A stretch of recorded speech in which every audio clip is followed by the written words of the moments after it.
जय श्री राधे। जागरण 2 फरवरी 2022। दूरगामी लक्ष्य पर दृष्टि। गति 120 शब्द प्रति मिनट। कुल शब्द 400। प्रारंभ करें।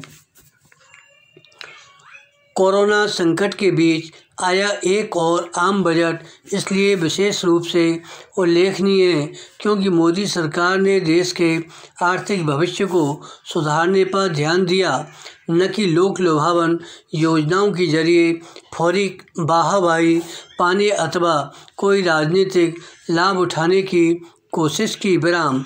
यह कदम एक ऐसे समय उठाया गया जब राजनीतिक दृष्टि से सबसे अहम राज्य उत्तर प्रदेश समेत 5 राज्यों के चुनाव होने जा रहे हैं और उन्हें लघु आम चुनाव की भी संज्ञा दी जा रही है। स्पष्ट है कि सरकार ने चुनावी राजनीतिक हितों के आगे अर्थव्यवस्था को सशक्त करने के दूरगामी लक्ष्य पर न केवल ध्यान केंद्रित किया बल्कि यह भी रेखांकित किया कि उसका उद्देश्य 2047 तक भारत को एक समर्थ सक्षम देश के रूप में सामने लाना है।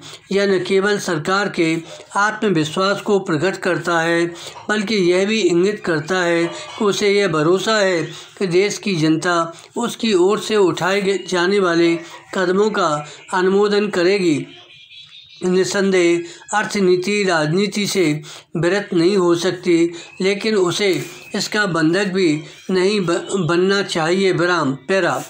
यह सही है कि बजट में मध्य वर्ग को कोई वैसी राहत नहीं मिली जिसकी अपेक्षा की जा रही थी, लेकिन यह महत्वपूर्ण है कि सरकार ने पूंजीगत व्यय में भारी भरकम व्यय करने की योजना बनाई। उसके साकार होने से अंततः आम आदमी को ही लाभ मिलेगा।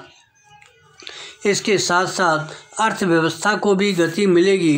अर्थव्यवस्था को गति देने का काम शहरीकरण की उन योजनाओं को आगे बढ़ाने से भी होगा जिनका विवरण बजट में दिया गया है। विराम। शहरीकरण को प्राथमिकता देना समय की मांग है और ज़रूरत भी, क्योंकि आगामी कुछ वर्षों में देश की करीब 50% आबादी शहरी क्षेत्रों में निवास करेगी। हमारे शहर न केवल आबादी के बढ़ते बोझ का वहन करने की क्षमता से लैस होने चाहिए बल्कि उनमें विश्व स्तरीय सुविधाएं भी होनी चाहिए। जैसे जितना ज़रूरी यह था कि शहरों को संवारने पर ध्यान दिया जाए, वैसे ही यह भी होगा कि गांवों को और अधिक उन्नत एवं सुविधा संपन्न बनाया जाए।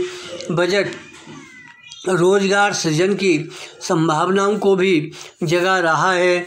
सरकार को यह सुनिश्चित करना होगा कि ये संभावनाएं जगी रहें।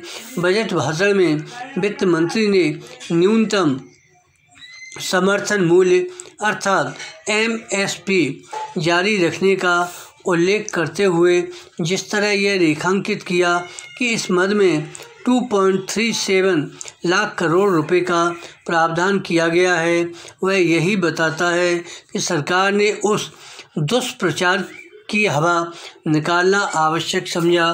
धन्यवाद।